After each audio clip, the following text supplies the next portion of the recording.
আমরা আজকে এই ভিডিওটির মাধ্যমে ওয়েস্ট বেঙ্গল মাদ্রাসা সার্ভিস এর এক্সপেক্টেড রেজাল্ট সেই অর্থে তোমরা জানো যে পরীক্ষার পর অলরেডি ইন্টারভিউ কমপ্লিট হয়েছে। আমরা যে রেজাল্টের কথা বলছি সেটা হচ্ছে ফাইনাল রেজাল্ট, অর্থাৎ এম প্যানেল রেজাল্ট। তার এক্সপেক্টেড কি ডেট হতে পারে, কারণ ইতিমধ্যে আমরা বিভিন্ন মাধ্যমে জেনেছিলাম যে ফেব্রুয়ারি মাসের লাস্টের দিকে রেজাল্ট আসার কথা ছিল, কিন্তু এখনো পর্যন্ত রেজাল্ট আসেনি। মানে আজকে যে ভিডিওটি বানানো হচ্ছে তোমরা জানো যে এটা মার্চ মাস শুরু হয়েছে, মার্চ মাসের 2 তারিখ। তো আমরা এই ধরনের খুব একটা বেশি ভিডিও আমরা বানাই না, যেহেতু আমরা মাদ্রাসা সার্ভিস কমিশনের প্রিপারেশন সার্বিকভাবে দেওয়ার চেষ্টা করা হয়েছিল, বা থিওরির পাশাপাশি ইন্টারভিউরও ব্যবস্থা ছিল এখানে। তো সেই জন্য বিভিন্ন যে যারা এই পরীক্ষা দিয়েছিল বা যারা ইন্টারভিউ দিয়েছে তাদের মধ্যে বিভিন্নভাবে তোমরা জানার চেষ্টা করছো বা করেছো। তো সেই সাপেক্ষে আমরা আজকে জেনারেলি এই ভিডিওটির মাধ্যমে সবার যে প্রশ্নগুলো রয়েছে সেই জিনিসগুলো সলভ করার আমরা চেষ্টা করব। তো মূলত হচ্ছে কি দেখো, আহ, কিছু কিছু কারণবশত রেজাল্ট ডিলে হচ্ছে, সেই কারণগুলোকে নিয়ে আমরা মূলত আলোচনা করব। কি মানে এটা পুরোটা কিন্তু হচ্ছে কি আমাদের ব্যক্তিগত মতামত, ঠিক আছে? তেমন ভাবে হয়তো আহ, কোনো যে রিপোর্ট বা কোনো ডকুমেন্ট তোমাদেরকে হয়তো দেখাতে পারবো না। তবে প্রথমে শুরুতে চলে যাব আমরা আহ, মাদ্রাসা সার্ভিসের অফিসিয়াল ওয়েবসাইটে। তো যদি আমরা অফিসিয়াল ওয়েবসাইটে যাই তাহলে একটা জিনিস আমরা যেটা দেখতে পাচ্ছি সেটা হচ্ছে দেখো, ক্লাস 1 to 4 এবং 5 থেকে 8 এর তোমরা জানো যে প্রিভিয়াস টেট পরীক্ষা হয়েছিল, এবং তার পাশাপাশি ইতিমধ্যে ফাইনাল পরীক্ষা যেটা মেন এক্সাম, তো সেটা কমপ্লিট হয়েছে, তার অ্যান্সার কি পাবলিশড হয়েছে।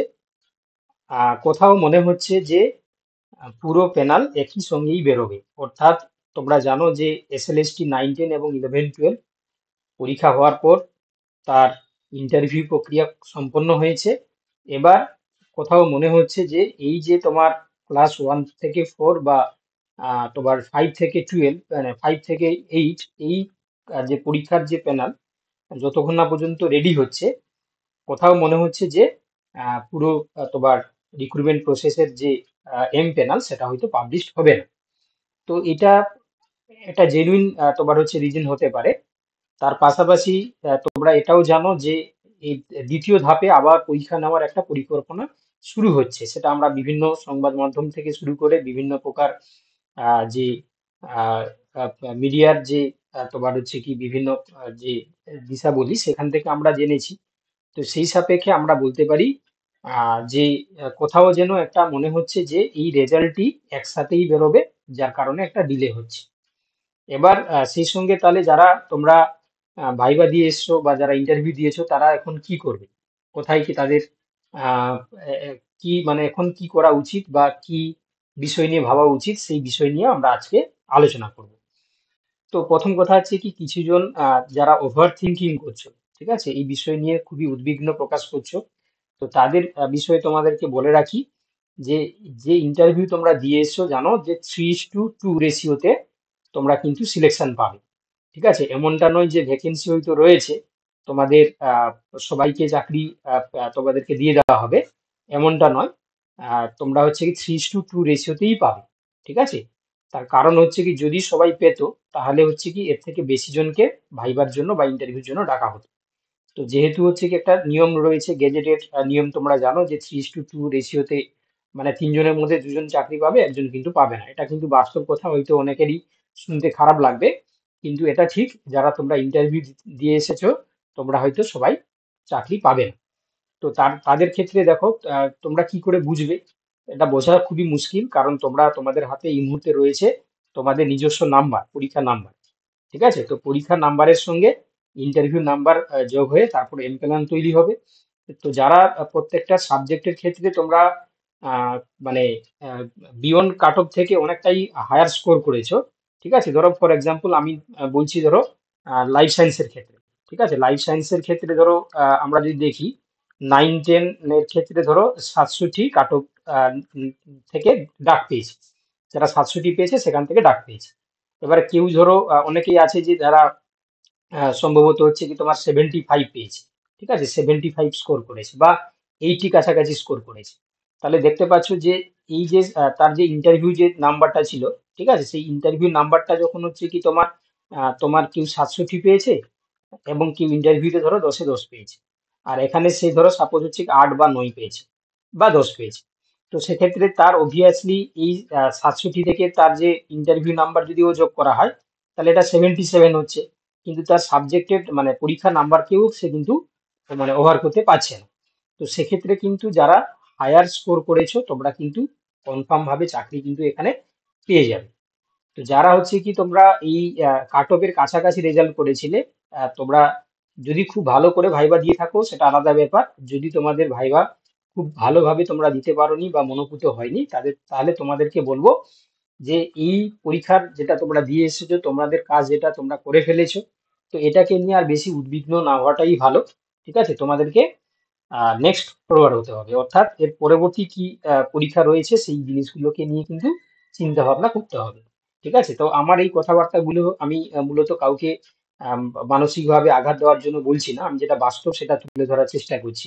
ঠিক আছে, হয়তো কিছু জন হয়তো আমার কথার সঙ্গে একমত হবে না। আমি সবসময় বাস্তব কথাটাই বলে থাকি, যেটা তোমার হচ্ছে কি বাস্তবটাই, কারণ জীবনে তো বাস্তব জিনিসটাই তো মেনে নিতে হবে, যে যতই বলুক না কেন। তো সেই এই বাস্তব জায়গা থেকেই আমি কথাগুলো বলার চেষ্টা করছি।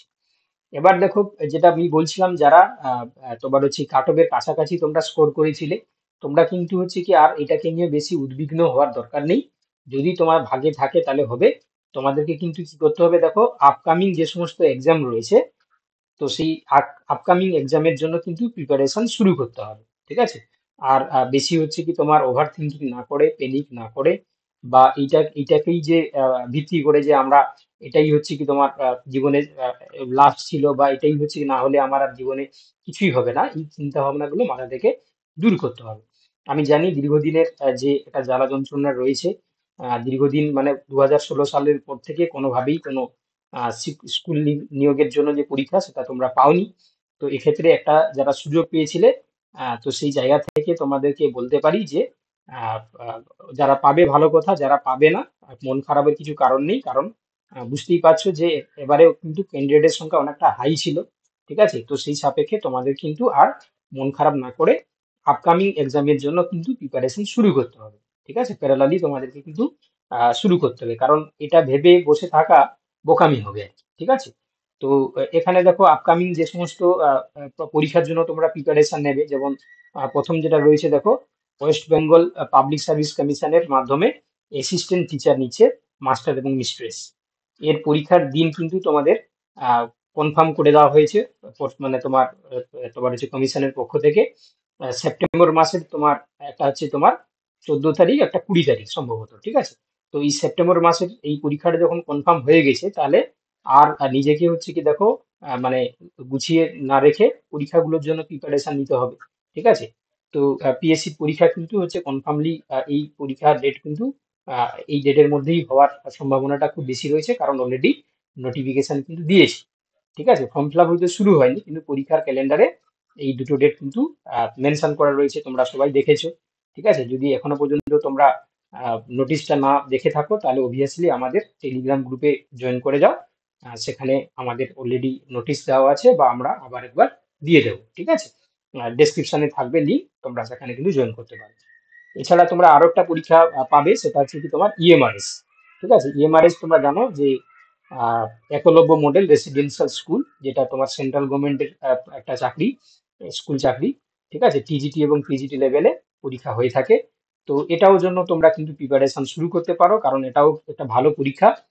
এটাতেও কিন্তু ভালো তোমাদের প্লেসমেন্ট পাওয়ার একটা সম্ভাবনা রয়েছে, কারণ 2023-এ অলরেডি আমাদের ওয়েস্ট বেঙ্গল থেকে অনেকজনই সিলেকশন পেয়ে তারা কিন্তু চাকরি করছে। তো এটাও কিন্তু হচ্ছে কি তোমার পরীক্ষার নোটিফিকেশন যদিও আসেনি, ইতিমধ্যে চলে আসবে, কারণ তোমরা জানো যে বাজেটের পর ডিসিশন চূড়ান্ত হয়েছে যে আবার একটা সেকেন্ড ফেজের ইএমআরএস পরীক্ষা কিন্তু হবে। আর ওভারঅল যদি আমরা দেখি, ওয়েস্ট বেঙ্গল স্কুল সার্ভিস কমিশনের যে এসএলএসটি, এটাও কিন্তু দীর্ঘদিন না হওয়ার কারণে বিভিন্ন আইনগত যে জটিলতা তৈরি হয়েছে তোমরা জানো। তো সেটা হচ্ছে কি তোমার কিছুটা হয়তো তার যদি হচ্ছে কি আমরা সেই জটিলতা কাটালে বা যদি কেটে যায় তাহলে কিন্তু নতুন করে আবার নোটিফিকেশন কিন্তু আসবে। ঠিক আছে, তো যারা শিক্ষক নিয়োগের জন্য তোমরা বসে রয়েছো, ঠিক আছে, তারা কিন্তু এই তিনটে পরীক্ষাকে তোমরা টার্গেট করে পড়াশোনা কিন্তু শুরু করতে হবে। ঠিক আছে, তো এই ছিল হচ্ছে কি আজকের মূল আলোচনা। আমি আর বেশি বিস্তারিত কিছু বলবো না। ঠিক আছে, কারণ তোমরা জানো যে এই বিষয়ে তোমার হচ্ছে কি কথা বলা মানে খুবই ভেবেচিন্তে কথা বলতে হয়, কারণ দীর্ঘদিন একটা তোমার হচ্ছে কি পরীক্ষা না হওয়ার কারণে ওয়েস্ট বেঙ্গল যে মাদ্রাসা পরীক্ষা তার রেজাল্ট যেহেতু হচ্ছে কি তোমার ডিলে হচ্ছে, ঠিক আছে, অনেকের ইমোশন জড়িয়ে রয়েছে। তো সেই জায়গায় হচ্ছে কি বেশি আর না বলাটাই ভালো। ঠিক আছে, তবে তোমরা ধরে নিতে পারো, যদি আমি যদি আমার তরফ থেকে বলি যে এর রেজাল্টের হচ্ছে কি ডেট যদি বলা হয়, তবে এটা খুব বেশি দেরি হবে না। তোমার আমার যেটা মনে হচ্ছে যে তোমার আপ টু 3 মান্থসের মধ্যে, ঠিক আছে, 3 মান্থের মধ্যে তোমরা কিন্তু পেয়ে যাবে। তোমার হচ্ছে কি রেজাল্ট পেয়ে যাবে বা এমপ্যানেল পেয়ে যাবে 3 মাসের মধ্যে। আর বেশি তোমাদের ওয়েট করতে হবে না, 3 মাসের মধ্যে কিন্তু তোমরা তোমাদের হচ্ছে কি যারা সিলেকশন পাবে তাদের কিন্তু তোমরা অ্যাপয়েন্টমেন্ট লেটার পেয়ে যাবে। ঠিক আছে, এটা আমার সম্পূর্ণভাবে আমার এটা মানে যেটা আমি আমার দিক থেকে যেটা মনে হচ্ছে সেই জিনিসটাই তোমাদেরকে বললাম। ঠিক আছে, বাকি তোমরা যারা প্রিপারেশন নিজে থেকে শুরু করবে বা আমাদের আমাদের হচ্ছে কি 3টে কোর্সই পড়ানো হচ্ছে তোমরা জানো, পিএসসি এবং তার পাশাপাশি এমআরএস এবং এসএসসি। তো 3টে কিন্তু তোমরা যদি কেউ নিজে থেকে পড়াশোনা করতে পারো ভালো, যদি কারোর তোমার হচ্ছে কোচিং এর দরকার পড়ে তাহলে অবভিয়াসলি আমাদের সঙ্গে তোমরা যোগাযোগ করতে পারো। ঠিক আছে, আর যদি কিছু জানার থাকে তাহলে অবভিয়াসলি তোমরা কমেন্ট করবে। ঠিক আছে, ভিডিওর যে কমেন্ট সেকশন থাকবে সেখানে তোমরা কমেন্ট করবে।